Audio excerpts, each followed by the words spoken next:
जय हिंद। पिछला क्लास में क्या होता है मेरा माइक प्रॉब्लम के कारण आवाज़ कट गया था पीछे से। हम प्रोकैरियोटिक और यूकैरियोटिक को हम सही तरीका से नहीं पढ़ा पाए थे। हम इसमें हम क्या करेंगे, प्रोकैरियोटिक और यूकैरियोटिक में हम अंतर आपको बताएंगे। ठीक है, प्रोकैरियोटिक और यूकैरियोटिक। प्रोकैरियोटिक यहाँ पे देखिए कहाँ पाया जाए आपका, छोटे छोटे जीवों में पाया जाए आपका, जिसको हम नग्न आंखों से नहीं देख सकते हैं। उसको देखने के लिए भैया आपको माइक्रोस्कोप का आवश्यकता पड़ेगा, उसको प्रोकैरियोटिक बोलते हैं। और यूकैरियोटिक किसमें पाया जाएगा आपका, यूकैरियोटिक जो हम जिसको हम नग्न आंखों से देख सकते हैं भैया। और इसके लिए भैया आपका क्या, छोटा छोटा जीव नहीं बल्कि बड़का बड़का। यूकेरियोटिक में आपको दो पार्ट पाया जाए आपका, एक जंतु कोशिका, एक आपका पादप कोशिका। हम जंतु कोशिका पादप कोशिका में अंतर पिछला वीडियो में पढ़ा चुके हैं। आप कोशिका का पार्ट 2 वीडियो देखिएगा, तो आप उसमें आपको पादप कोशिका जंतु कोशिका के बारे में आपका अध्ययन आपको मिल जाएगा, अंतर क्या आपका। हम इसमें क्या करते हैं, यूकेरियोटिक के बोले आपको दो पार्ट पाया जाए। एक कौन आपका, एक इसमें पाया जाएगा एक जंतु कोशिका आपका हो जाएगा, एक हो जाएगा कौन आपका पादप कोशिका। दोनों कोशिका हो जाएगा आपका, इसमें कोई दिक्कत आपका। आइए सर देखते हैं। प्रोकैरियोटिक का जो है आपका बहुत ही छोटे छोटे जीवों में पाया जाता है, इसीलिए भैया इसका कोशिका जो आपका देखिए क्या बहुत ही छोटा होता है।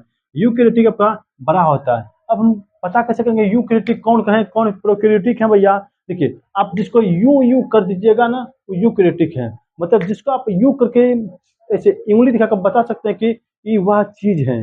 किसी हम किसी पौधा को बताएं, ये क्या आपका पौधा है, ये क्या आदमी है, हम क्या है आदमी है, आप क्या है, ठीक है यूकैरियोटिक है। आप क्या यूकैरियोटिक है, हम क्या यूकैरियोटिक है, क्योंकि हमको भैया आदमी देख सकता है नग्न आंखों से, और आपको भी देख सकता है, इसीलिए क्या यूकैरियोटिक हो गया आपका। अब इसके ऊपर जो है इनवैलप पाया जाता है। इनवैलप इसके अंदर नहीं पाया, इसके अंदर इनवैलप पाया जाता है। इसके अंदर जो लिफाफा नहीं पाया जाता है, अर्थात इसके चारों ओर एक चक्र नहीं बनाया जाता है। जैसे मान लीजिए कि ये देखिए आपका न्यूक्लियस है, न्यूक्लियस के चारों ओर देखिए कि एक बना हुआ लेयर, इस लेयर को ही बोलते क्या है, इनवैलप। ठीक है, इस लेयर क्या होता है, इनवैलप बोलते हैं। तो इसके अंदर जो ना आप प्रोकैरियोटिक में भैया इनवैलप नहीं रहता है, जबकि इसके अंदर जो ना आपका इनवैलप होता है। क्लियर, न्यूक्लियस के अंदर इनवैलप होता है आपका। क्लियर। अगला देखिए, अगला केस इसमें श्वसन जो होता है जीव द्रव्य से होता है। ठीक है, इसमें जीव द्रव्य से देखिए इसके अंदर जो पाया जाता है लिक्विड, इस लिक्विड को बोलते हैं भैया जीव द्रव्य। क्लियर आपका। अगला देखिए, इसमें जो श्वसन होता है आपका माइटोकॉन्ड्रिया होता है। यूकैरियोटिक में श्वसन किससे होता है आपका, माइटोकॉन्ड्रिया होता है। ठीक है, अगला देखिए, अगला क्या कहता है आपका, इसमें जो है अब हम कुछ देख लेते हैं पाठ क्या आपका, कि दोनों में जो समानता पाया जाता है, जो कि दोनों में पाया जाएगा, यूकैरियोटिक में भी पाया जाएगा, आपका प्रोकैरियोटिक में भी पाया जाएगा। तो क्या क्या पाया जाएगा, पहले देखिए सिलिया। सिलिया के बारे में हम पिछला वीडियो में बता चुके हैं बहुत अच्छी तरीका से। सिलिया और फ्लेजिला क्या होता है, तो सिलिया और फ्लेजिला क्या आपका यूकैरियोटिक और प्रोकैरियोटिक दोनों में पाया जाएगा आपका। क्लियर। डीएनए जो आपका है ना, यूकैरियोटिक में भी पाया जाएगा आपका, प्रोकैरियोटिक में भी पाया जाएगा आपका। जीव द्रव्य जो है आपका दोनों में पाया जाएगा। प्रकाश संश्लेषण जो है आपका दोनों में होगा आपका। क्लियर। आपका इसमें प्रोकैरियोटिक में भी होगा और इसमें भी आपका यूकैरियोटिक में भी आपका प्रकाश संश्लेषण होगा। क्लियर। बल्कि यूकैरियोटिक में जो होगा आपका प्रकाश संश्लेषण ओनली ऑन पादप में होगा, इसलिए हम बगल में करके सिर्फ पादप कोशिका में आपका प्रकाश संश्लेषण होगा। क्लियर। अगला देखिए, कोशिका झिल्ली।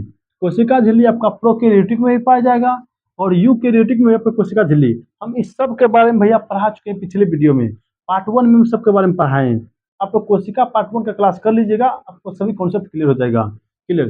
कोशिका भित्ति, तो देखिए ये पादप का जो कोशिका देखिए प्रोकैरियोटिक है लिखे और क्या यूकैरियोटिक है। यूकैरियोटिक का जो कोशिका भित्ति बना होता है ना भैया, पेप्टी ठीक है पेप्टिडो ग्लाइकन का होता है, किसका, पेप्टिडो ग्लाइकन का। और इसका जो होता है सेल्यूलोज का रहता है। अब कोशिका भित्ति क्या है भैया, जैसे मान लीजिए आप वृक्ष देखे हैं ना, वृक्ष के ऊपर छाल देखे है ना, उस छाल को ही क्या बोलते हैं, कोशिका भित्ति बोलते हैं। हमारा शरीर है भैया, हमारे शरीर में देखिए पूरा कपड़ा पहने है ना, ये कपड़ा क्या करता है, हमारा पूरा शरीर से रक्षा, पूरा शरीर का रक्षा करता है। ये क्या बना है, कपड़ा एक कोशिका भित्ति का काम करता है भैया। जो शरीर का रक्षा करता है। पादप में भी भैया पादप का रक्षा कौन करता है, उसका भित्ति करता है रक्षा, वही छाल, उसे उत्तर कोशिका भित्ति। तो पादप का बनता है किसका, सेल्यूलोज का। क्लियर। और इसका किसका मतलब पेप्टिकोग्लाइकन का बनता है। अगला देखिए राइबोसोम। राइबोसोम क्या होता है, राइबोसोम को प्रोटीन की फैक्ट्री कहते हैं।